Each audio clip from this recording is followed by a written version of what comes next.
Hello everyone, welcome to JRF अड्डा। कैसे हैं आप सब लोग? आज ही सब लोग फटाफट शुरू करते हैं आज का session. Very good evening all of you. चलिए शुरू करते हैं आज का सेशन। ऑडियो वीडियो एक बार चेक करा देंगे, आवाज आ रही है सभी को? मेरा नाम वर्षा गौर है, मैं आपकी पब्लिक एडमिनिस्ट्रेशन के एजुकेटर हूँ। ये मेरा इंट्रोडक्टरी बायो है। इसी के साथ यूजीसी नेट दिसंबर 2024 की अगर किसी को तैयारी करनी है तो पब्लिक पॉलिसी मैं आपको करा रही हूँ। फिलहाल यूनिट 8 हमारा चल रहा है। यूनिट 8 जो है वो हमारा चल रहा है, तो आप इसको जरूर से जरूर देख सकते हैं और ज्वाइन कर सकते हैं, क्योंकि देखिए अभी कोई आपकी एग्जामिनेशन फॉर्म की डेट आई नहीं है, तो अभी टाइम है। अभी आप रिकॉर्डिंग से कवर कर सकते हैं प्रीवियस यूनिट्स को, और जो है आप इसको भी देख सकते हैं। तभी मैं बोलूंगी पेपर 1 और पेपर 2 ही लेना प्लस, क्योंकि ये सारी चीजें बेनिफिट आपको केवल पेपर 2 में नहीं मिलते हैं, ओनली पेपर 1 प्लस पेपर 2 में मिलते हैं। तो जो आपके लिए इंपॉर्टेंट है, खासकर एंड मूवमेंट की प्रिपरेशन को लेकर, है ना। मूविंग ऑन, पब्लिक एडमिनिस्ट्रेशन के सेशंस हमारे कुछ इस प्रकार से होते हैं। 8 PM Monday Tuesday Wednesday JRF अड्डा मेन चैनल पर, और 8 PM Thursday Friday Saturday UGC net humanities channel पर, जहां पर हम जेआरएफ अड्डा पे मेजर कंटेंट करते हैं। और यहाँ पर कुछ ऐसे स्पेशल सेशंस जो आपकी मेंटल या फिर अगर मैं बोलूं माइंड ग्रोथ को और बढ़ाए, है ना। इसी के साथ जेआरएफ मतलब जेआरएफ अड्डा और टेलीग्राम ग्रुप हमारा ये रहा, इसको आप बिल्कुल ज्वाइन कर सकते हैं। और टेलीग्राम ग्रुप में आपको डिफरेंट डिफरेंट टाइप के नोटिफिकेशंस, चाहे वो किसी जॉब वैकेंसी से हो, चाहे वो किसी पीएचडी वैकेंसी से हो, आपको टाइम टू टाइम पता लगते रहते हैं। यहाँ तक कि क्लास के नोटिफिकेशंस भी आपको यहाँ पर मिल जाते हैं। ऑल्सो जेआरएफ अड्डा सोशल मीडिया प्लेटफॉर्म हमारा ये है, फेसबुक, इंस्टाग्राम, यूट्यूब और टेलीग्राम आपके लिए उपलब्ध है। आप इसको ज्वाइन कर सकते हैं और भी ज्यादा चीजें एक्सेस कर सकते हैं जेआरएफ अड्डा की। And आज का सेशन है 10 की points to keep in mind for crafting a strong research proposal, क्योंकि काफी क्वेरी आ रही है मेरे पास कि मैम रिसर्च प्रपोजल जो है, हमारा इंटरव्यू है, अब रिसर्च प्रपोजल के ऊपर थोड़ा गाइड कर दो। देखो, मैंने रिसर्च प्रपोजल के ऊपर बहुत सेशन बनाए हुए हैं, एनएच सेशन बनाए हुए हैं, लेकिन मैं कुछ ऐसे टॉपिक्स चाह रही थी या फिर मैं कुछ ऐसी चीज पे बात करना चाह रही थी जो क्रूशियल है आपके रिसर्च प्रपोजल के लिए। तो बस ये वही 10 चीजें हैं जो रिसर्च प्रपोजल में आप बिल्कुल नहीं छोड़ सकते हो। सबसे पहले तो आपका जो क्वेश्चन है ना, कि आप किस पर रिसर्च करना चाहते हो। क्वेश्चन मतलब ये नहीं कि हाँ हाउ टू डू दिस, नहीं। क्वेश्चन मतलब आपका रिसर्च जो एरिया है, आपका रिसर्च टाइटल है या फिर आपका रिसर्च प्रॉब्लम है, वो बहुत क्लियर और एडिक्वेट होना चाहिए। आपको उस प्रॉब्लम, उस एरिया के बारे में उसका बैकग्राउंड पता होना चाहिए। ठीक है, बैकग्राउंड जैसे फॉर एग्जाम्पल, मैं अक्सर आपको एग्जाम्पल देती हूँ कि भाई महिलाओं को आरक्षण देना चाहिए या महिलाओं को आरक्षण नहीं देना चाहिए। आपका मान लो कुछ ना कुछ रिसर्च प्रपोजल इस टाइम पर है, इस बात पर है। तो आपको बैकग्राउंड ये होना चाहिए कि भारत में महिला वर्ग अब तक या फिर पेट्रियार्कल सोसाइटी में कैसे रहते आई थी। तो बैकग्राउंड आपको पता होना चाहिए अपना रिसर्च का। ठीक है, बैकग्राउंड पता होगा तो इससे क्या लगेगा कि आपको होलिस्टिक नॉलेज है अपने टॉपिक की, आपको होलिस्टिक नॉलेज है अपने टॉपिक की। तो देखो, ये बात इंटरव्यूअर्स को भी पता होता है कि आपको क्लियर आइडिया नहीं है, या फिर देख मतलब इंटरव्यू को ये पता होता है कि आप एक्सपर्ट नहीं हो, अभी अभी आपकी पीएचडी शुरू नहीं हुई है। लेकिन इंटरव्यू को अगर आप डेडिकेटेड दिख जाते हो, इंटरव्यू लेने वाले को अगर आप डिटरमाइंड दिख जाते हो, और उनको ये दिख जाता है कि इसको चलो अभी इस लेवल पर ही थोड़ा बहुत आइडिया है, तो आगे जाकर ये अच्छा साबित होगा रिसर्च के लिए। ठीक है, तो इसीलिए ऑब्जेक्टिव्स क्लियर करना, ऑब्जेक्टिव्स ऑफ स्टडी बहुत इंपॉर्टेंट है। There should be a clear, measurable and aligned research question. Objectives आपके research question से, अब देखो टॉपिक आपका वुमेन के ऊपर है, अब आप रिसर्च क्वेश्चन कुछ बना रहे हो एजुकेशन के ऊपर, या फिर ऑब्जेक्टिव बना रहे हो एजुकेशन के ऊपर, तो वो गलत हो जाएगा। आपके रिसर्च ऑब्जेक्टिव्स जो है आपके रिसर्च टॉपिक के साथ मैच होने चाहिए। मेथोडोलॉजी, देखो ये बात तो इंटरव्यूअर को पता होता है, जो भी प्रोफेसर्स बैठे होंगे पैनल में उनको पता होता है। अभी आपको मेथोडोलॉजी का कोई आइडिया नहीं है कि आपको क्या करना है क्या नहीं करना। देखो, मेथोडोलॉजी मेजरली क्वांटिटेटिव होती है, क्वालिटेटिव होती है।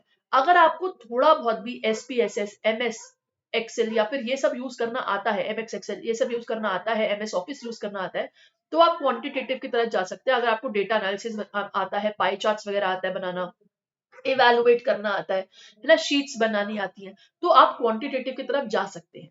लेकिन एक बात भी याद रखना, क्वालिटेटिव प्योरली क्वालिटेटिव जो रिसर्च होती है वो स्पेशली केस स्टडी होती है। ठीक है, जिसमें आप क्वांटिटेटिव यूटिलाइज नहीं करते हैं। बहुत सारे बच्चे ये बोलते हैं कि मैम, या फिर इंटरव्यू में जाएंगे और बोलेंगे मैम मैं केस स्टडी करना चाहता हूं विद क्वांटिटेटिव एनालिसिस। अरे भाई बुद्धू बच्चों, केस स्टडी में नंबर्स इस्तेमाल नहीं होते हैं। केस स्टडी में मेजरली आप इंटरव्यूज लेंगे और आप नैरेटिव्स कलेक्ट करेंगे और उसके बिहाफ पर आप अपने क्या करेंगे, उसके बिहाफ पर आप अपना रिसोर्स बताएंगे कि क्या चक्कर है क्या नहीं है। ठीक है, उसमें आप क्वांटिटेटिव अप्लाई नहीं कर सकते हैं। इसलिए ये बेसिक गलती सब लोग करते हैं, तभी मैंने यहाँ पर पॉइंट आउट करा कि गलती से भी केस स्टडी में क्वांटिटेटिव अप्रोच मत डालना, बिल्कुल अलग है और बिल्कुल गलत है। ठीक है, तो मेथोडोलॉजी की एक अंडरस्टैंडिंग होनी चाहिए, सबको पता है नहीं होती। पर्पसिव सैंपल लेते हो आप बोलोगे मैं पर्पसिव सैंपलिंग लेना चाहता हूं, आप बोलोगे मैं रैंडम सैंपलिंग लेना चाहती हूँ। इंपॉर्टेंट बात यह है, अगर क्वालिटेटिव अप्रोच है तो कोशिश करो कि नॉन प्रोबेबिलिटी सैंपलिंग ही लो। इतनी तो आपको आइडिया होगा, आप रिसर्च भी पढ़ सकते हो, पढ़े हुए। क्वालिटेटिव अप्रोच है तो नॉन प्रोबेबिलिटी सैंपलिंग लो। जैसे फॉर एग्जांपल केस स्टडी में आप ड्रग्स डीलर का पता लगाना चाहते हो, फॉर एग्जांपल मैं ऐसे ही बोल रही हूँ कुछ भी, ठीक है, तो आप स्नोबॉल सैंपलिंग ले सकते हो। एक डीलर का पता चलेगा, वो 10 के और बताएंगे। फिर उस एक डीलर का पता चलेगा, वो 10 को और बताएंगे, 10 के बारे में और बताएंगे, तो स्नोबॉल सैंपलिंग है। तो यही सोचना कि अगर आप क्वालिटेटिव अप्रोच ले रहे हो तो कोशिश करना कि नॉन प्रोबेबिलिटी सैंपलिंग से ही जाओ। ठीक है, तो ये कुछ चीजें आपको ध्यान में रखनी है। थियोरेटिकल फ्रेमवर्क, जिस पे आप सपोज आप महिलाओं पे रिसर्च कर रहे हो, सपोज आप लेबर पर रिसर्च कर रहे हो, तो भाई आपकी अप्रोच, आपको थ्योरीज पता होनी चाहिए। महिलाओं पे रिसर्च करना चाहते हो तो इक्वालिटी की बात करोगे, आप इक्वालिटी की जो भी अप्रोचेज है उसको लोगे। जेंडर की बात कर सकते हो, सोशल कंस्ट्रक्ट की बात कर सकते हो। तो ये सारी जो आपके फिलोसफिकल रूट्स हैं, आपके अध्ययन है, आपके सिद्धांत हैं, आपको उनके बारे में भी क्लैरिटी होनी चाहिए। क्वेश्चन आ सकता है, वुमेन्स की बात कर रहे हो, इसमें कौन कौन सी अप्रोचेस जा सकती है, पब्लिक एडमिनिस्ट्रेशन या पॉलिटिकल साइंस की, या फिर आपके विद इन द रिस्पेक्ट आपका कोई कॉमर्स या लेट्स से कोई और सब्जेक्ट है, उसमें कैसी अप्रोच, आप कौन सा थियोरेटिकल अप्रोच ले सकते हो। तो इस चीज को आपको ध्यान रखना है। ये तो 5 चीज हो गई। इसके अलावा और 5 चीजें हैं जिसमें एक्सपेक्टेड आउटकम, देखो इसको कोई ये नहीं बोलता इंटरव्यू में कि आपको ये पता ही होगा, लेकिन ऑब्जेक्टिव्स जब आप बताओगे ना, तो जब आप ये बोलोगे कि सर ये रिसर्च गैप है, ये प्रॉब्लम है, इस पर स्टडी करना चाहते हैं, तो वो रेलेवेंसी दिख जाती है कि ये प्रॉब्लम आने वाले कितने साल तक रहेगी। कोशिश करना लॉन्ग टर्म टॉपिक पर काम करना, ये नहीं 5 साल के लिए कोई स्कीम इंप्लीमेंट हुई है उसको ही करना चाह रहे हो आप इवेलुएट। ठीक है, कोशिश करो कि लॉन्ग टर्म ही कोई अप्रोच लो, क्योंकि कभी कभार क्या होता है कि लोग इसलिए ही फ्लैगशिप या सेंटर स्पॉन्सर्ड स्कीम लेते हैं, क्योंकि वो आपके गोल को ना और ज्यादा इनहांस कर देते हैं, ऑब्जेक्टिव को बढ़ा देते हैं, है ना। तो इसलिए बोल रही हूँ एक्सपेक्टेड आउटकम सबको पता है, नहीं पता रहता, किसको कैसे पता चल जाएगा कि आने वाले कल में क्या होगा, है ना। लेकिन आपको एक बेसिक आइडिया रहे कि भाई मेरा ये गैप है, तो मैं ये गैप फाइंड आउट करने की कोशिश कर रहा हूँ। ठीक है, वो गैप कैसे पता चलेगा, वो गैप ऐसे पता चलेगा जब आप न्यूज़पेपर पढ़ोगे, जब न्यूज़पेपर में प्रॉब्लम्स आएंगी, है ना। जब न्यूज़पेपर में क्या देखने को मिलेगा, न्यूज़पेपर में आपको ये देखने को मिलेगा कि न्यूज़पेपर में आपको प्रॉब्लम्स देखने को मिलेगी, न्यूज़पेपर में आपको ये देखने को मिलेगा कि कुछ ऐसी खबरें मिलेंगी जो जिनके सॉल्यूशंस की जरूरत है, जिनके बारे में गवर्नमेंट कुछ नहीं कर रही है, तो आप उस पर रिसर्च कर सकते हो, है ना। ऐसी कोई कॉम्प्लिकेटेड प्रॉब्लम मत उठाना, बट जो सिटीजन से डायरेक्टली डील कर रही हो। ठीक है, मतलब ये स्पेशली पब्लिक एडमिनिस्ट्रेशन के या पॉलिटिकल साइंस के स्टूडेंट्स के लिए मैं बोल रही हूँ। ठीक है, बाकी आप लोग अपने अपने हिसाब से देख सकते हैं डिफरेंट डिफरेंट सब्जेक्ट्स। फीजिबिलिटी और स्कोप, अब आपका रिसर्च टॉपिक मान लो रशिया और यूक्रेन के वॉर पर है, कहाँ जाके रिसर्च करोगे, कौन सी यूनिवर्सिटी अलाउ करेगी आपको रशिया में जाके रिसर्च करना।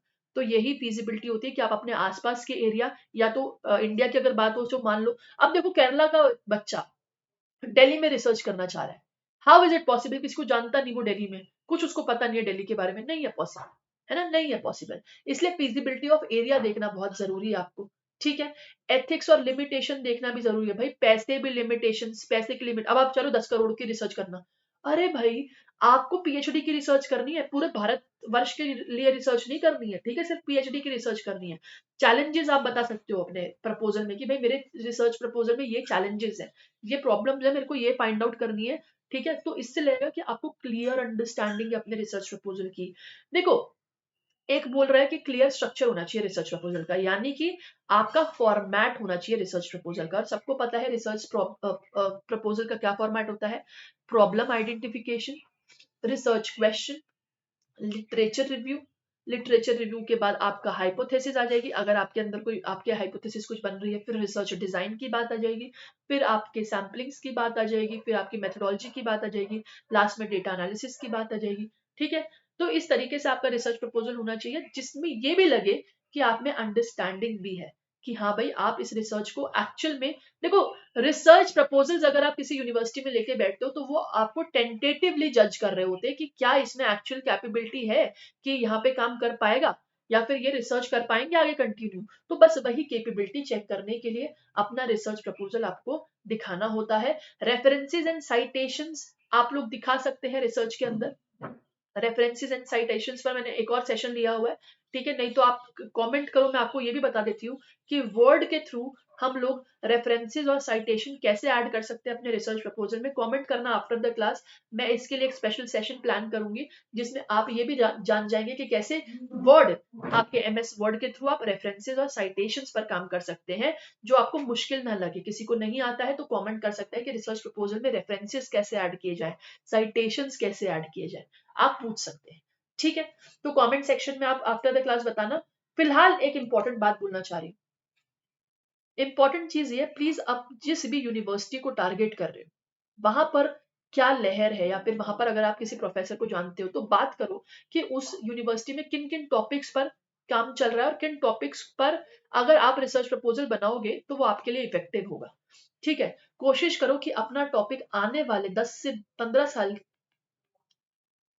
के इम्पैक्ट पे लो कि हाँ भाई, जैसे अब देखो इंडिया कोई फॉरेन पॉलिसी से, अब मान लो कोई इंडिया और चाइना या फिर इंडिया और किसी और सेंट्रल एशिया की फॉरेन पॉलिसीज या है ना रिलेशन के ऊपर करना चाहते हैं रिसर्च प्रपोजल, कर सकते हो क्योंकि इंडिया की फॉरेन पॉलिसी सदा के लिए है, हमेशा चलती रहेगी, ठीक है। अब कोविड 19 चला गया, अब कब तक के इम्पैक्ट देखोगे। अब कोविड 19 के इम्पैक्ट ना, जो कोविड 19 के भी इम्पैक्ट देखना चाह रहे हैं ना वो भी बहुत पुराना हो गया है, बहुत लोगों ने रिसर्च कर लिया आफ्टर द कोविड उस पर, ठीक है। तो अब बस करो इम्पैक्ट देखना, अब इम्पैक्ट को देखना बस करो, ठीक है। अब इसके अलावा और भी क्या चीज कर सकते हो वो देखो, ठीक है। तो इस तरीके से अपने अपने आसपास के सराउंडिंग से भी जानो कि कैसे काम होता है और अपने सीनियर्स से भी जानो अगर आप किसी यूनिवर्सिटी में हो और आपके सीनियर्स भी हैं वहां पर, ठीक है। इस अप्रोच के साथ काम करो, बहुत फ्लरिश होगा और बहुत काम आएगा। आपकी कुछ भी क्वेरी हो ना, आप कमेंट सेक्शन में लिखना, मैं एक नया सेशन ले लूंगी इसके ऊपर जो कि आपको हेल्प करेगा। उन क्वेरीज को आप पुट आउट कर सकते हो और मैं आपको उन क्वेरीज के आंसर्स दे सकती हूँ। हाँ, पर तरीके से डिटेल में लिखना ताकि मैं भी समझ पाऊं और मैं आपको भी समझा पाऊं, ठीक है। इस चीज को ध्यान में रखेंगे सब लोग, ठीक है।